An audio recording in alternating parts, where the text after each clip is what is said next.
ہمارا دیہاتی ماحول ذمہ دارہ ماحول ہے، نہیں اب تو شہروں میں بھی یہی حال ہے۔ جس نے وہ لیول اے لیول کیا ہے اسے کیا پتہ ماں کسے کہتے ہیں، باپ کسے کہتے ہیں۔ تو میں نے اپنی آنکھوں سے باپ کی بے بسی اور بیٹے کا غرانہ ایک دفعہ نہیں کتنی دفعہ دیکھا۔ تو میرے واسطے آج تک ہی کیتا ہے، تو میرے واسطے آج تک ہی بنایا ہے۔ وہ کہتا ہے اچھا میرا بچہ جداں جوان ہو سو آپ پہ سمجھ جسو۔ جبریل انسانی شکل میں آئے کہ یا رسول اللہ کچھ سوال کی، قیامت کب آئے گی؟ کہا اللہ کو پتہ ہے۔ کہا کوئی نشانی؟ فرمایا جب دیکھو کہ بیٹیاں بھی ماؤں کو نوکر کی طرح دھتکار رہی ہوں تو سمجھنا قیامت آنے والی ہے۔ کچھ عرصہ پہلے ایک بچی اور ماں، تو ماں کچھ بات کر رہی تھی اور بیٹی کہہ رہی تھی بھوک نہیں بھوک نہیں، اور اس کی ماں کے خون سے بھرے ہوئے آنسو بہہ رہے تھے اور اس کی ہچکیاں لگ رہی تھی کہ یہ وہ ہے جس کو میں نے اپنے پیٹ سے جنا اور اپنی چھاتی کا دودھ پلاتے پلاتے پلاتے میں نے کتنی تکلیفیں برداشت کی، اور آج کر یہ بھوک نہیں۔ کہ ایک بدو آیا صحابی کا، یا رسول اللہ میرا باپ مجھ سے پوچھے بغیر میرے مال کو خرچ کر دیتا ہے۔ آپ نے فرمایا بلاؤ گئی۔ جب اسے پتہ چلا کہ میرے بچے نے میری شکایت کی ہے تو اسے بڑا دکھ ہوا، تو اس نے دل ہی دل میں چند اشعار پڑھے، زبان پہ ادا نہیں دل میں آئے۔ تو جب وہ مسجد میں انٹر رہا تو جبریل پہلے آئے بیٹھے تھے کہ یا رسول اللہ فرما رہے ہیں اس سے کہو کہ پہلے وہ اشعار سنائے جس کو اس کے کانوں نے نہیں سنا، لیکن اللہ نے من فوق عرش ہی سن لیا ہے، عرش کے اوپر اللہ نے سن لیا ہے۔ تو آپ نے اس سے ارشاد فرمایا کہ تمہاری بات ہم سنتے ہیں باپ بیٹے کی، لیکن پہلے وہ شعر سناؤ جو تیری زبان سے ادا نہیں ہوئے، تیرے کانوں نے نہیں سنے، تیرے دل کی گونج تھی اور تیرے دل کی آہ اور فریاد تھی جو دل ہی میں گھٹ کے رہ گئی، اسے اللہ نے سنا ہے۔ وہ کہتا ہے سناؤ۔ کہنے لگا یا رسول اللہ آپ کا رب ہر وقت ہمارے ایمان کو آپ پر زیادہ سے زیادہ بڑھاتا رہتا ہے، اس ذات کی قسم جس کے قبضے میں میری جان ہے۔ یہ چند میرے دکھ بھرے خیالات الفاظ کی شکل میں ڈھلے، لیکن میری بزم تصور میں ہی رہے اور وہیں دفن ہو گئے، باہر نہیں نکلے، میری زبان سے ادا نہیں ہوئے، میرے کانوں نے نہیں سنا، آپ کے رب نے سن لیا۔ اب نے کہا اچھا بتاؤ تو نے کہا کیا تھا؟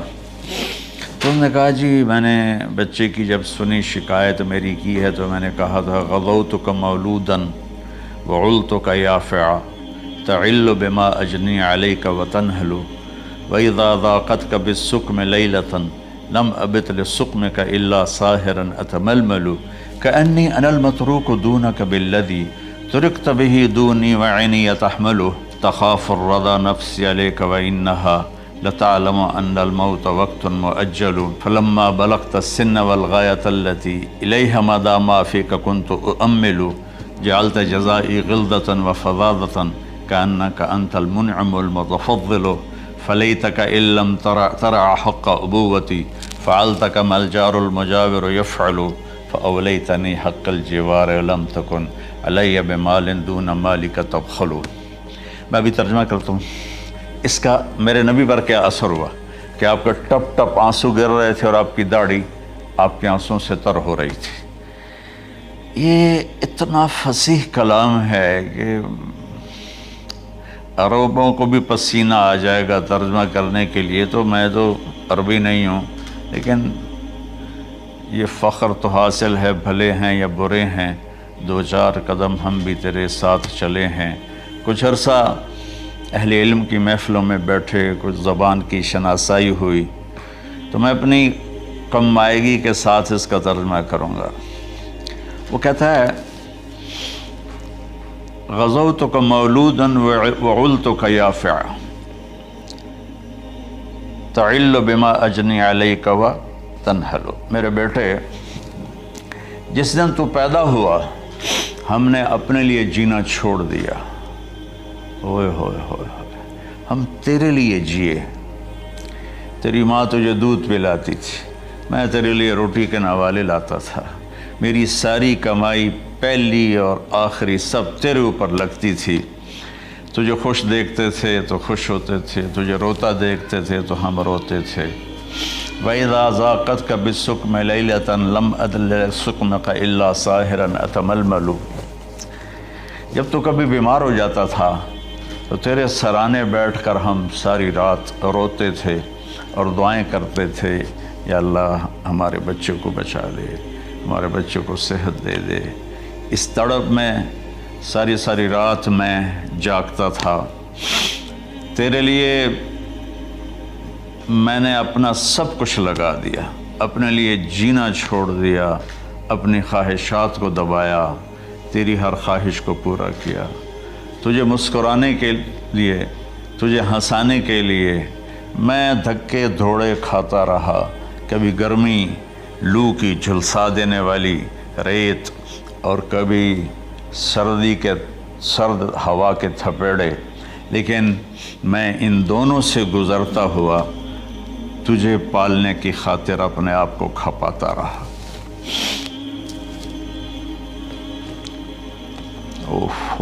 فلما بلغت السن والغایۃ التی الیہ مدی ما فیک کنت اؤمل۔ بیٹا میں نے اپنے ہڈیوں کا رس بھی تیرے اندر ڈال دیا، صرف کمائی نہیں، میں نے اپنے ہڈیوں کا رس تیرے اندر ڈالا، میں نے جو کچھ تھا تیرے اوپر قربان کیا۔ تجھے مسکراتا دیکھ کر میں اپنے غم بھولتا تھا، تجھے ہنستا دیکھ کر مجھے دکھ بھول جاتے تھے، اور پھر آہستہ آہستہ آہستہ میری ہڈیوں کا گودا، میری کمائی تیرے اندر گئی، اور تو ایک خوبصورت درخت کی طرح بڑھتا چلا گیا، بڑھتا چلا گیا، بڑھتا چلا گیا، بڑھتا چلا گیا، اور میری بڑھاپے نے کمر جھکا دی اور میں جھکتا چلا گیا، جھکتا چلا گیا۔ میرا خیال تھا کہ جیسے میں اس کی انگلی پکڑ کے چلتا تھا، اب میری باری ہے، یہ میری انگلی پکڑ کے چلے گا۔ جیسے میں اسے سینے سے لگاتا تھا، پیار کرتا تھا، جھولے جھلاتا تھا، باغ میں لے جاتا تھا، یہ ساری اس کی تعبیرات کے اندر داخل ہیں، الفاظ میں نہیں ہیں۔ تو مجھے خیال آتا تھا جب میں بوڑھا ہو جاؤں گا نا تو میرا بیٹا بھی مجھے ایسے ہی لے کے پھرے گا، میرا بیٹا بھی میری سنے گا۔ یہ 100 دفعہ پوچھتا تھا یہ کیا ہے، اور میں ہر دفعہ جواب دیتا تھا یہ ہے۔ تو اب میں بوڑھاپے میں اس سے بات کروں گا، یہ میری بات سنے گا۔ میں اس کو نوالے کھلاتا تھا، یہ مجھے روٹی کھلائے گا۔ میں اس کا انگلی پکڑ کے چلتا تھا، یہ میرا ہاتھ پکڑ کے چلے گا۔ میری کمر بڑھاپے نے جھکا دی اور میں ایک خشک پیڑ کی طرح ہو گیا، اور جوانی نے تیری کمر کو سیدھا کیا اور تو ایک تر و تازہ درخت بن گیا۔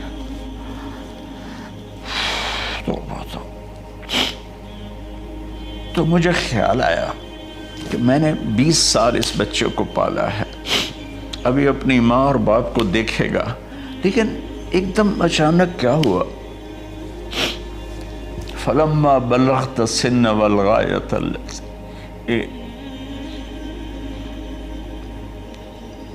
الیہا مدی ما فیک کنت اؤمل۔ جب تو اس عمر کو پہنچا جس میں ہماری امیدیں تیرے ساتھ لگ گئیں، ہمیں بڑھاپے نے بے آسرا کر دیا اور تیری جوانی نے تجھے ہمت دے دی، تب ہمارا خیال آیا کہ اب یہ ہمارے ساتھ وہی کرے گا جو ہم نے اس کے ساتھ کیا۔ لیکن کیا ہوا؟ جعلت جزائی غلظۃ وفظاظۃ کأنک انت المنعم المتفضل۔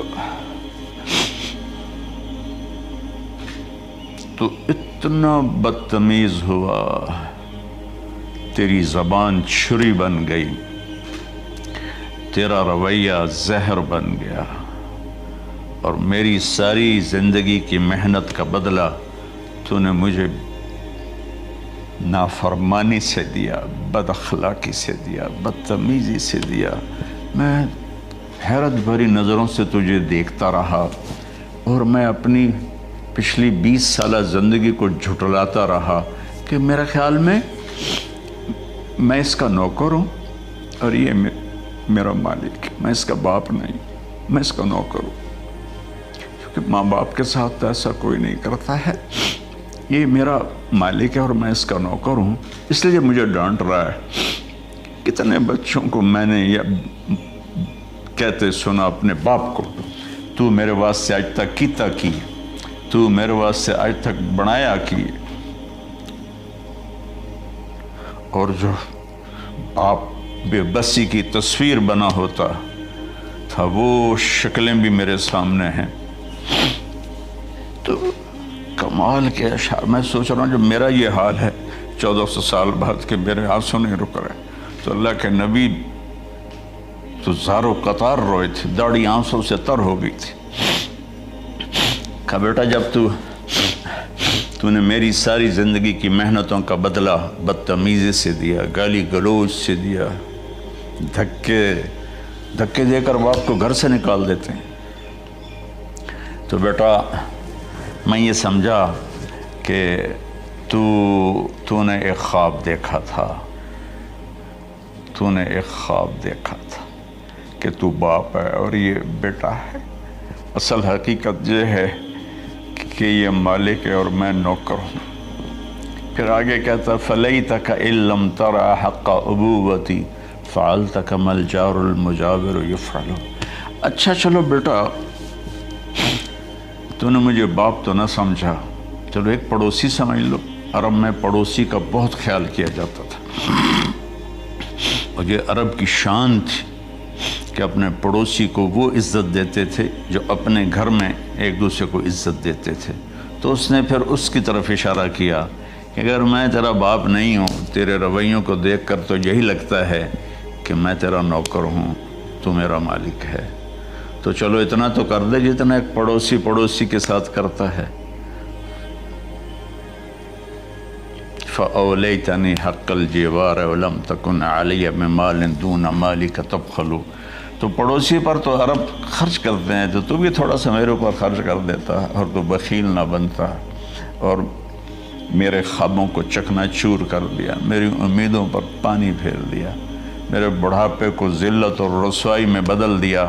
اچھا میرا پتر جا خوش رہو۔ ماں باپ کہاں بد دعائیں کرتے ہیں؟ تو میرے نبی کی آنکھوں سے آنسو، یہ ساری داڑھی تر ہو گئی، تو آپ نے اس کے بچے کو گریبان سے پکڑا اور جھٹکا دے کر دھکا دے کر دفع ہو جا، انت و مالک لابیک، تو اور تیرا سب کچھ تیرے باپ کا ہے۔ حضرت علی رضی اللہ تعالیٰ عنہ سے کسی نے پوچھا کہ آپ کے بیٹے حسن کیسے بیٹے ہیں؟ کہا حسن میرا وہ بیٹا ہے کہ جب میں چلتا ہوں تو میرے آگے نہیں چلتا، میرے پیچھے چلتا ہے۔ جب کہیں بیٹھنے کا موقع آتا ہے تو یہ پہلے نہیں بیٹھتا، پہلے مجھے بٹھاتا ہے پھر خود بیٹھتا ہے۔ جب کھانے پر بیٹھتے ہیں تو یہ روٹی کی طرف ہاتھ نہیں بڑھاتا جب تک میں نہ بڑھاؤں، یہ سالن کی طرف ہاتھ نہیں بڑھاتا جب تک میں نہ بڑھاؤں۔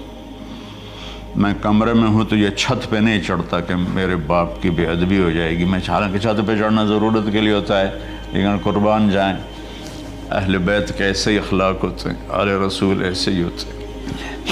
میرے عزیزوں نوجوانوں سے کہہ رہا ہوں جن کے والدین زندہ ہیں، ہم تو محروم ہو گئے، وہ قبروں میں چلے گئے، لیکن میں اتنا مصروف رہتا ہوں۔ اب یہ کرونا کی وجہ سے گھر میں بیٹھے ہوئے ہیں، میری زندگی ایسے پہیے کی طرح گھومی ہے، اور پھر دل کی تکلیف، پھر اس کے ساتھ سر کا درد شدید۔